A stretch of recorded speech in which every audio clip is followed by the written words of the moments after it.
No one's going to fix your life but you. You always have to take a step up in the ladder to be able to get to the top. You can't get to the top by flying up. Yeah. Human beings don't fly. For me, what has always worked is having the small next dream, the next step. When I was younger, it was really romanticized that you're going for it and just keep going. And, it's like you have to work 24 hours, do 4 movies in one time, 5 shifts, don't sleep, don't eat. And the more a person does that, the more successful you will be. But as I have seen and lived more life, I've realized having a work-life balance is really important. Give yourself a break. It's okay. You just have to do the best you can. Survive, keep your head above water, and slowly you'll see you'll be walking on it. So this romanticization of work has to be tough and work has to be rough, and it's not. Work can be your companion. Work can be creative. Work can be something that gives you joy. And now I've reached a point where that work-life balance for me is most important. I will work on the 6 verticals that I'm working on, my business, my production, my book, my acting, whatever. But when I switch off, I'm with my family, I'm at home, I watch movies, I do whatever I want to do. So then when I come back to work the next day, I have the focus to be able to do even more things. I started working in the States in 2010.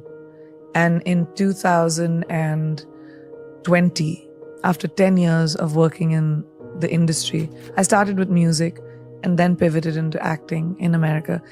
So I started in 2010 for context. In 2020, I got my first leading role. How long did it take me? 10 years. So people don't think about how much hard work, how much consistent knocking on doors, how much humility it takes to go to another country and start from scratch. But it required me to strip every single thing that I knew in India and the laurels that I had achieved in India, the awards that I had won, the movies that I had done, the box office successes that I had seen. It required me to walk into rooms with extreme humility and introduce myself to people, to take my show reel and say, this is the work I have done. I would love to work with you. You have to go, you have to pound the pavement, you have to walk in, you have to be rejected, you have to audition, and you have to work around the culture of a new country. And that was so hard.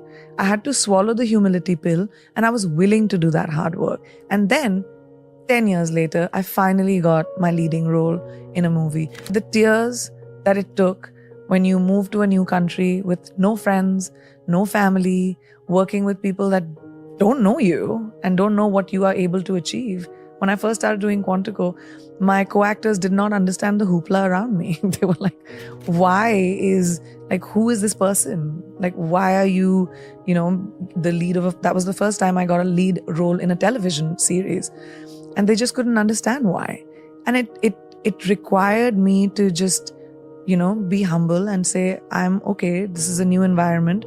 It's easy to go fishing from your boat, but when you have to go deep sea diving, it's a completely different thing. Yeah. So you have to learn according to your environment. So no, it wasn't easy. It was very hard. It took a lot of sweat, tears, and blood from me to finally be able to reach where I have reached. So when you say, I don't want to pass off the work that it took to get there and the time and the commitment that it took to get there.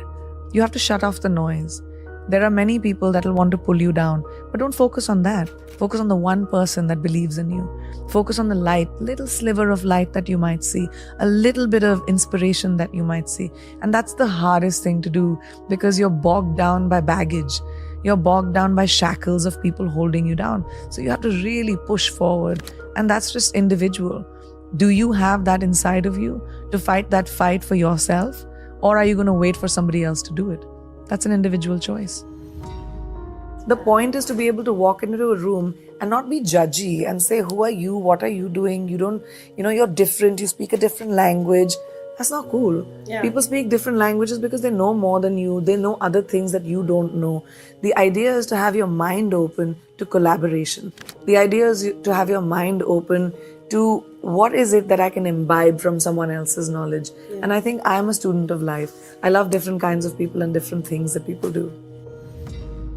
I'm not running as fast as I was. I'm thinking about the steps I take. I'm in a really comfortable, content place when it comes to my life.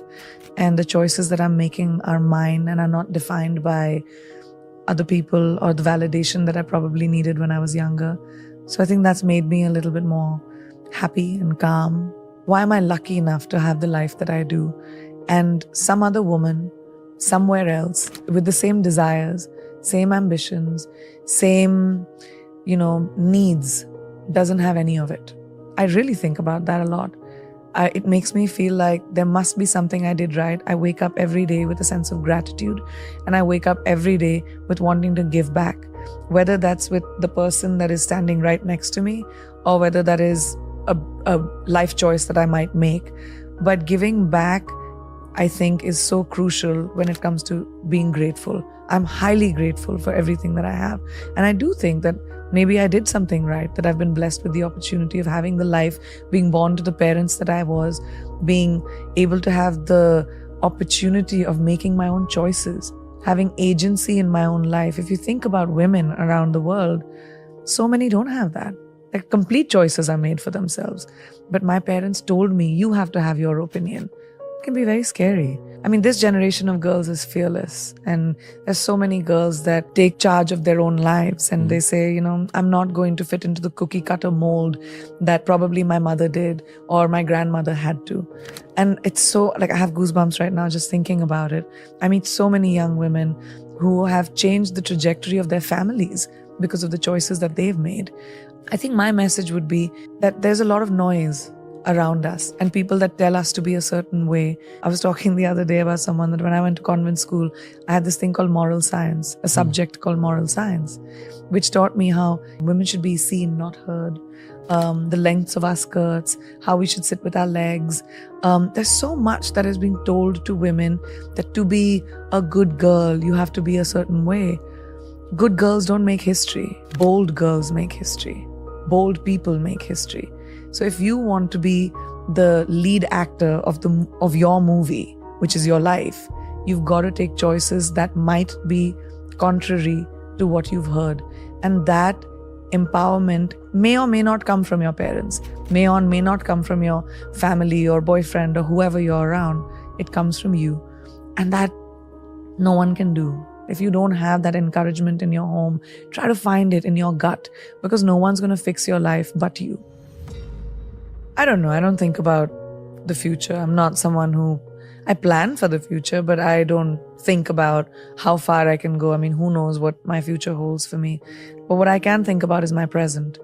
And like I said, I like to imbibe from people that I know. The reason I take new steps is because I see someone else doing something new and I'm like, what can I do that'll make me feel how I feel about this person? It's about that feeling. It's about imbibing from the people around you. And it could be someone you admire on television. It could be someone in your class. It could be someone that you work with. But when you see something that you admire about someone, imbibe it. And I just love the fact that you can have an idea today and monetize it. Why not? You're not just reduced to, I won't say reduced to because I come from a family of doctors and engineers, but at that time in my parents' generation and the generation before that, it was doctor, engineer, lawyer, military, government job. Like those 5 or 6 things that everyone had to aim for. But today, I think my generation of parents are not going to have those boxes for our children, right? You have an idea, let's run with it. Yep. I think that innovation is the only way to evolve. And if you're not evolving, you're stagnant, it's boring, bye, you should go to bed. So I think, but for me, that's a little bit of a struggle for me. I juggle a lot of balls, and sometimes I'm just so tired that I don't pay attention to the next thing as much as I would want to. And I check the box sometimes, and it works, and it's okay, because a lot of us do it. We just go to work and do the bare minimum, and I have to remind myself that the bare minimum is not my standard for myself. It always has to be more than the minimum. And you have to remind yourself to take some time. You just have to take some time to whatever you want to do. Go to bed early, have ice cream, just feed your soul.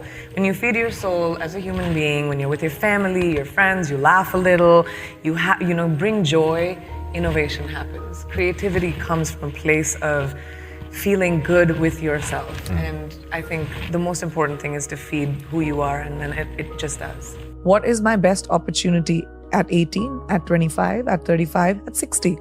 Who is it that you want to be? So age ain't nothing but a number. That's a real fact. We put too much equity on age. It just doesn't matter. What matters is what you do about your life in the moment right now. Keep the people around you that are your champions. And maybe this is also something I realize when I'm older, but I tell young people this all the time. Do not hang around with poisonous people. Do not keep people around you that are toxic, that mess with your brain. Keep people around you that are genuinely happy for you. Only people that are genuinely happy for you. And if that's 2 people, you're a rich person. I think the meaning of life is having purpose. We're born and we'll die. What you do in between that is your legacy. And if your legacy is, walking with sand between your toes and living in a shack and being happy and meditating, sure, it's an individual choice. Success is very subjective. To each person is their own. My success might be completely not attractive to somebody else's success. The equity that we put on, you're the most successful, one of the most successful people on the planet, whatever, great. That's my version of it. But somebody else's version of it could be completely different. But I really believe that what your purpose in life and what you do between birth and death is what counts. So the pursuit of anything else is just futile. The pursuit should be, what am I doing in my life? What do I want to do in my life? Who do I want to be? Who do I want to touch? What do I want to create? Do I want to create? Or maybe I don't want to create. And all of it is fine, as long as you're at peace with the choices you make. So make choices that make you feel peaceful.